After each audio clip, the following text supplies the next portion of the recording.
Cristo morreu pelos nossos pecados, como está escrito nas Escrituras Sagradas. Ele foi sepultado e no terceiro dia foi ressuscitado, como está escrito nas Escrituras. E apareceu a Pedro e depois aos 12 apóstolos. Depois apareceu de uma só vez a mais de 500 seguidores, dos quais a maior parte ainda vive, mas alguns já morreram. Em seguida apareceu a Tiago e mais tarde a todos os apóstolos. Por último, depois de todos, ele apareceu também a mim, como para alguém nascido fora de tempo. De fato, eu sou o menos importante dos apóstolos, e até nem mereço ser chamado de apóstolo, pois persegui a igreja de Deus. Mas pela graça de Deus sou o que sou, e a graça que ele me deu não ficou sem resultados. Pelo contrário, eu tenho trabalhado muito mais do que todos os outros apóstolos. No entanto, não sou eu quem tem feito isso, e sim a graça de Deus que está comigo. Assim, não importa se a mensagem foi entregue por mim ou se foi entregue por eles. O importante é que foi isso que todos nós anunciamos, e foi nisso que vocês creram. Se a nossa mensagem é que Cristo foi ressuscitado, como é que alguns de vocês dizem que os mortos não vão ressuscitar? Se não existe a ressurreição de mortos, então quer dizer que Cristo não foi ressuscitado. E se Cristo não foi ressuscitado, nós não temos nada para anunciar, e vocês não têm nada para crer. E mais ainda, nesse caso, estaríamos mentindo contra Deus, porque afirmamos que ele ressuscitou Cristo. Mas se é verdade que os mortos não são ressuscitados, então Deus não ressuscitou Cristo. Porque se os mortos não são ressuscitados, Cristo também não foi ressuscitado. E se Cristo não foi ressuscitado, a fé que vocês têm é uma ilusão, e vocês continuam perdidos nos seus pecados. Se Cristo não ressuscitou, os que morreram crendo nele estão perdidos. Se a nossa esperança em Cristo só vale para esta vida, nós somos as pessoas mais infelizes deste mundo. Mas a verdade é que Cristo foi ressuscitado, e isso é a garantia de que os que estão mortos também serão ressuscitados. Porque assim como por meio de um homem veio a morte, assim também por meio de um homem veio a ressurreição. Assim como por estarem unidos com Adão, todos morrem, assim também, por estarem unidos com Cristo, todos ressuscitarão. Porém, cada um será ressuscitado na sua vez. Cristo, o primeiro de todos, depois os que são de Cristo quando ele vier, e então virá o fim. Cristo destruirá todos os governos espirituais, todas as autoridades e poderes, e entregará o reino a Deus o Pai. Pois Cristo tem de reinar até que Deus faça com que ele domine todos os inimigos. O último inimigo que será destruído é a morte. As Escrituras Sagradas dizem: Deus pôs todas as coisas debaixo do domínio dele. É claro que dentro das palavras todas as coisas não está o próprio Deus, que põe tudo debaixo do domínio de Cristo. Mas quando tudo for dominado por Cristo, então o próprio Cristo, que é o Filho, se colocará debaixo do domínio de Deus, que pôs todas as coisas debaixo do domínio dele. Então Deus reinará completamente sobre tudo. Pensem agora nas pessoas que são batizadas em favor dos mortos. O que é que elas esperam conseguir? Se os mortos não são ressuscitados, por que é que essas pessoas se batizam em favor deles? E quanto a nós, por que é que nos colocamos em perigo a toda hora? Irmãos, eu enfrento a morte todos os dias. Se afirmo isso, é pelo orgulho que tenho de vocês, pois estamos todos unidos com Cristo Jesus, o nosso Senhor.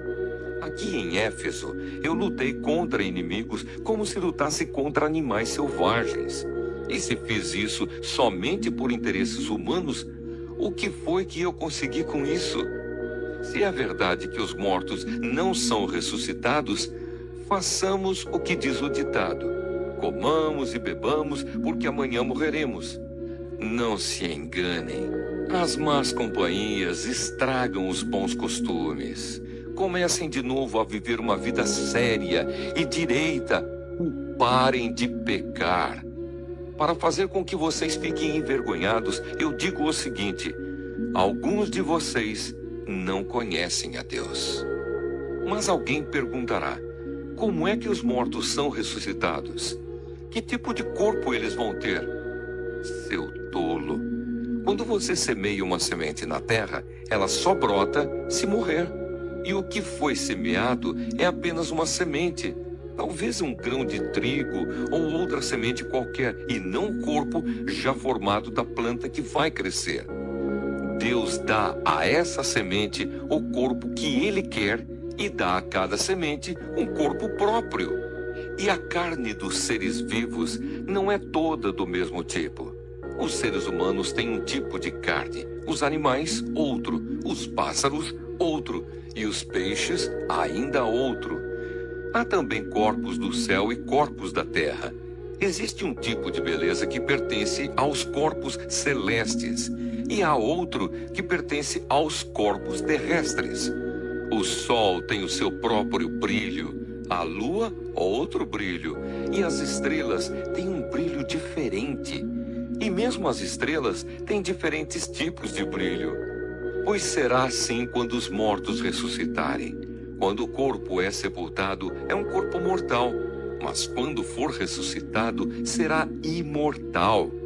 Quando ele é sepultado, é feio e fraco, mas quando for ressuscitado, será bonito e forte. Quando é sepultado, é um corpo material, mas quando for ressuscitado, será um corpo espiritual. É claro que, se existe um corpo material, então tem de haver também um corpo espiritual. Porque as Escrituras Sagradas dizem: Adão, o primeiro homem, foi criado como ser vivo. Mas o último Adão, Jesus Cristo, é o Espírito que dá vida. Não é o espiritual que vem primeiro, mas sim o material. Depois é que vem o espiritual. O primeiro homem foi feito do pó da terra. O segundo veio do céu. Os que pertencem à terra são como aquele que foi feito do pó da terra. Os que pertencem ao céu são como aquele que veio do céu. Assim como somos parecidos com o homem feito do pó da terra, assim também seremos parecidos com o homem do céu.